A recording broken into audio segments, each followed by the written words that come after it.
So now the topic that we are going to discuss is terrestrial magnetism or Earth's magnetism.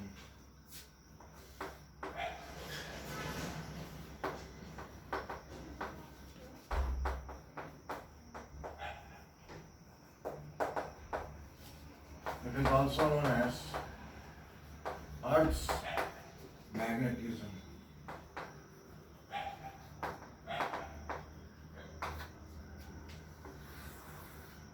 Now, have you ever wondered, whenever we subtend a very large, that is bar magnet, near the surface of Earth, why it always orients in the north-south direction? That is, suppose if there is a magnet and if it points in a particular direction, that means it is exposed in a particular magnetic field. Now, suppose there is a magnetic needle.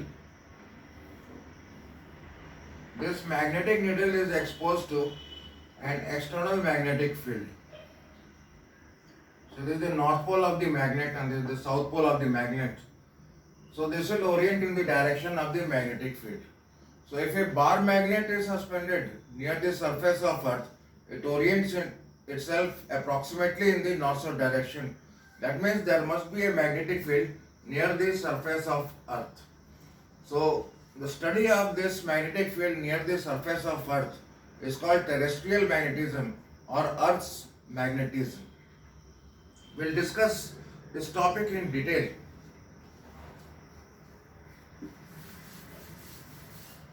Suppose this is the Earth.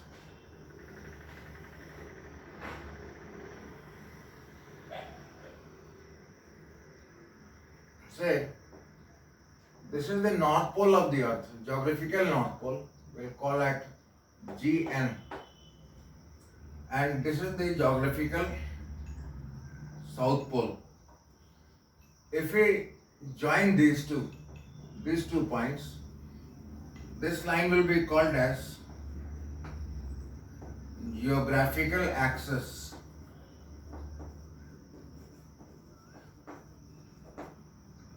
This is the axis around which the Earth rotates. Now, when you suspend a magnet near the surface of Earth, it orients somewhat along this direction, like this.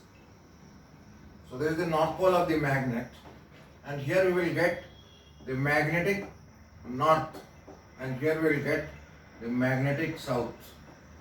So north pole will point towards the magnetic north, and this will point towards the magnetic south. If this is the north pole and this is the south pole, then the north pole will be attracted by south pole. So in fact, the lines of force should be something like this. The lines of force due to the Earth, it should be something like this. So all around the Earth, the magnetic lines of force will be something like this.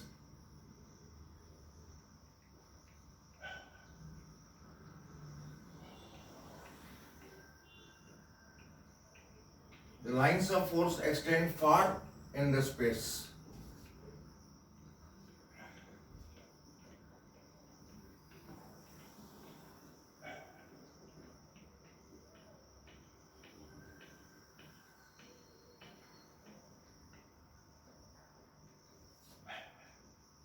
So the south pole of the Earth should be over here, because it is the north pole of the magnet. It should be attracted by the south pole. So the lines of force will point like this in the magnetic north, and the magnetic south will point like this. Now suppose we draw a circle on the surface of Earth of largest diameter, which is perpendicular to the geographical axis. Suppose this is the circle. This will be known as the geographical equator. This is the geographical equator.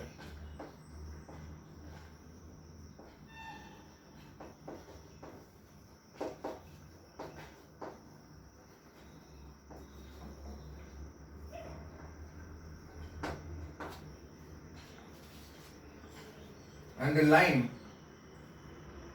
which passes all along the surface of Earth, which is perpendicular to this geographic, this magnetic axis, is known as the magnetic equator. This is the magnetic axis, and this is the magnetic equator.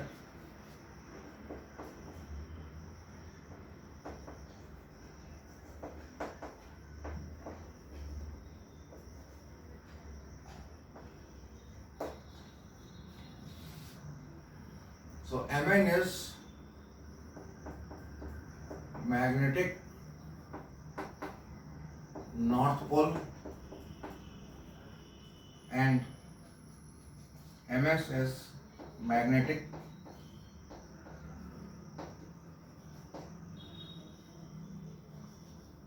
south pole. Angle between the two axes is approximately 11.3 degree.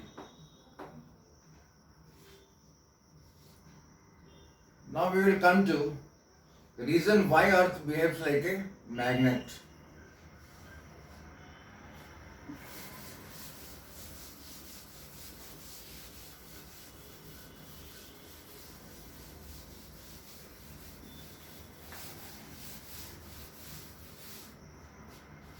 Why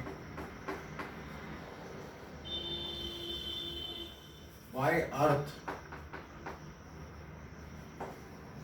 behaves like a magnet.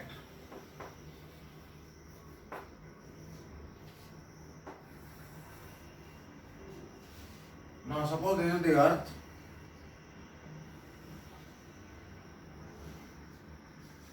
Now Earth behaves like a magnet as if there is a magnet deep beneath the surface of Earth like this.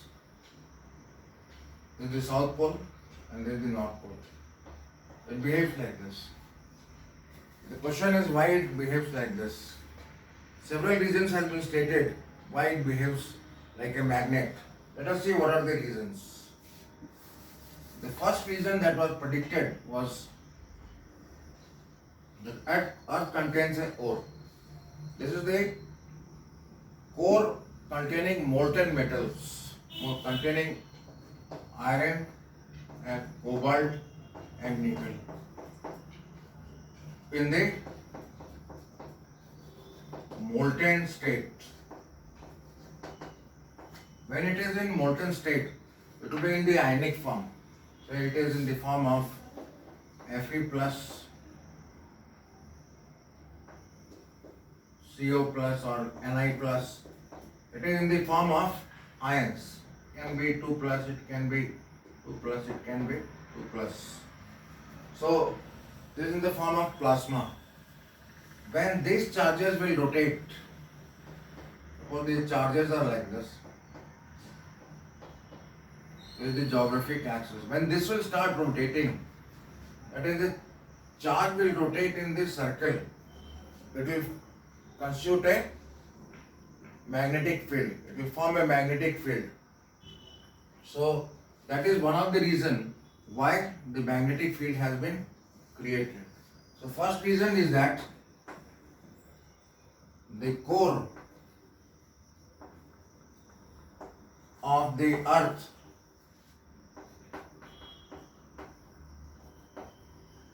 contains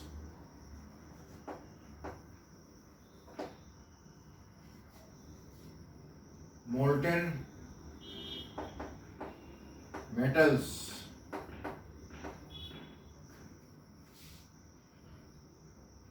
as ions. So when they rotate,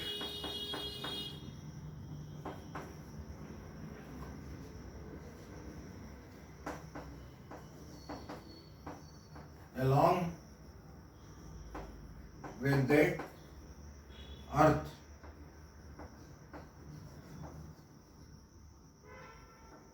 it forms closed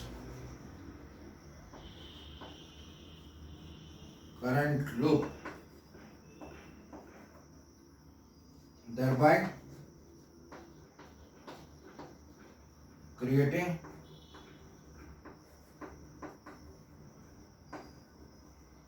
magnetic field. So that was the first reason. Now let us come on to the second reason. Now the earth has atmosphere around it.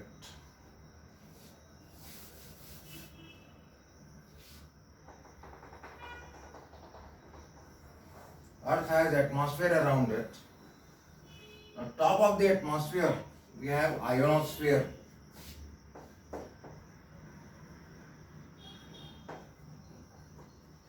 Now this ionosphere contains charged particles.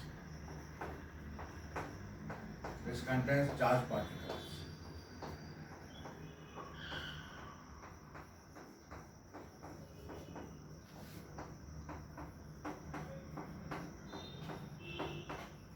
So when Earth rotates, along with this ionosphere also rotates. So when this will rotate, the charges will rotate in circles and this will form magnetic field.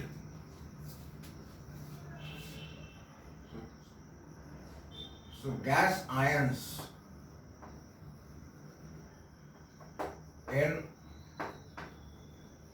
ionosphere rotate in circles, due to which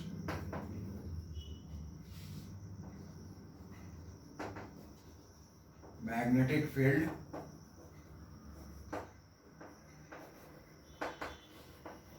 is created. Apart from that, several cosmic rays also come from outside on the earth. Then because of this cosmic rays, some magnetic field can also be created. So these were the various reasons why magnetic field exists near the surface of earth. Now we will discuss about various elements of the earth's magnetic field.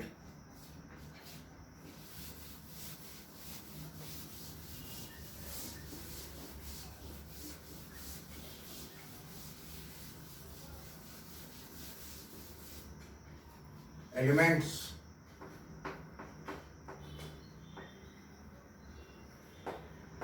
of the Earth's magnetic field.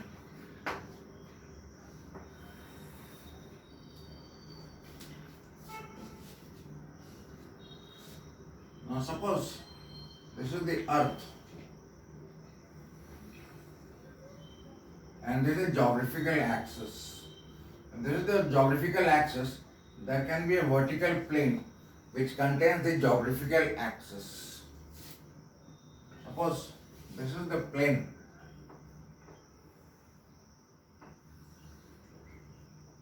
Vertical plane which contains the geographical axis. So this is called as geographical meridian.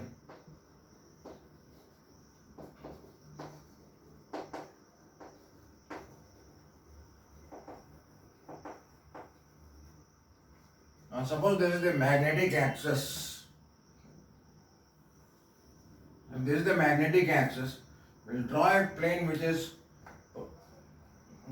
which contains the magnetic axis and is vertical. So that plane will be called as magnetic meridian. Suppose here we have the magnetic meridian.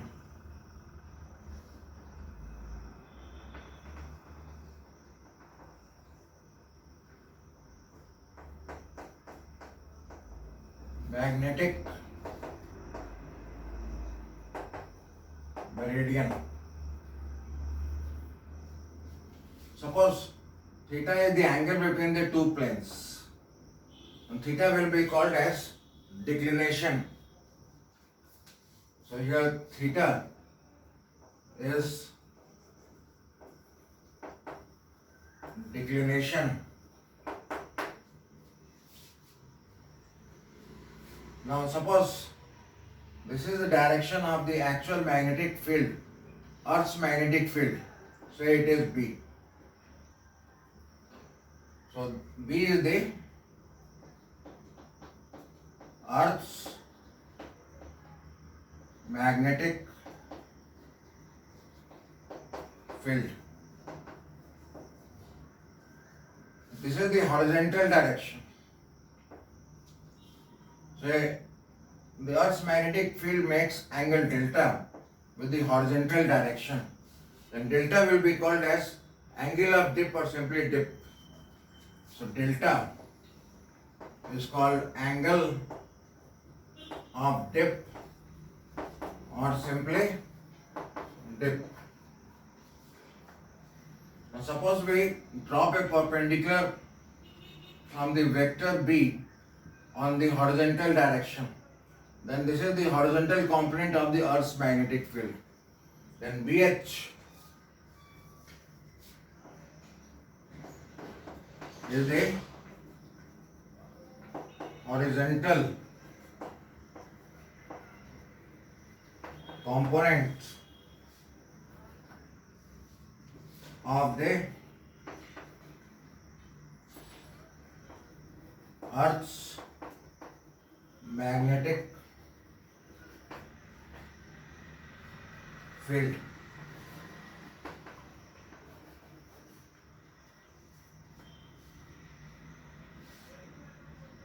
Then suppose we drop a perpendicular from this vector on the vertical line. So this component is called the vertical component of the Earth's magnetic field. So BV is equal to vertical component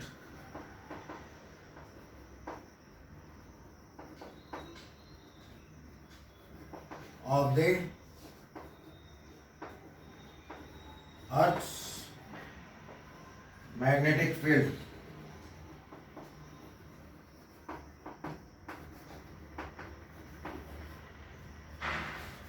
Now here this vector is BH. Magnitude of this vector is BV. So by Pythagoras theorem we can say that B square is equal to BH square plus BV square. So B square is equal to BH square plus BV square. So we can write here that B is equal to square root of BH square plus BV square. Furthermore, we can say that BH is equal to B cos delta. We can write here BH is equal to B cos delta, and we can write BV is equal to B sin delta. If we divide these two, we will get B sin delta divided by B cos delta is equal to BV by BH. So B and B will be cancelled out. Sin delta by cos delta will be tan delta. So tan delta is equal to BV by BH. So this will imply that delta is equal to tan inverse BV by BH. So if you know the vertical component and the horizontal component of the Earth's magnetic field, we can determine what is the angle of dip delta. From this expression, we can determine the angle delta. Now let us discuss the apparent dip. Suppose the magnetic compass is not in the magnetic meridian, rather it is in some other plane.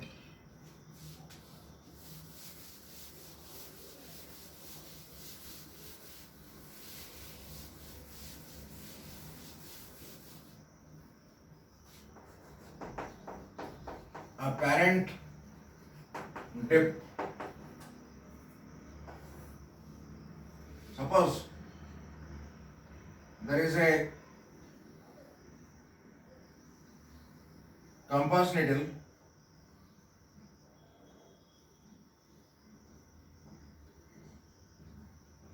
it can rotate about a horizontal axis.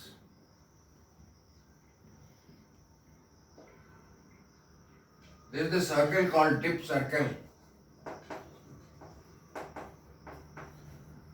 It can rotate along a vertical axis. So the axis of the needle will rotate. The axis will rotate in the horizontal plane. Suppose the needle is rotated like this. The needle is rotated like this.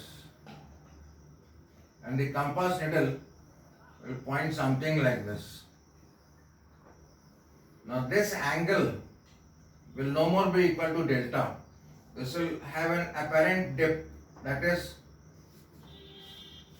say, delta dash. So if we look at the various components of the Earth's magnetic field, this is BH, this is BV. Suppose this is the magnetic meridian. The dip circle has been rotated along this plane. So this angle is equal to alpha. So BV will remain constant, but BH will change. BH is BH. So component of BH along this direction will be BH cos delta. Sorry, BH cos alpha. So we can write apparent dip tan delta dash is equal to BV upon BH cos alpha. So from here BV by BH is the tan delta. So that is equal to tan delta divided by cos alpha. So from here we will get the angle of apparent dip, that is tan inverse tan delta divided by cos alpha. Thank you.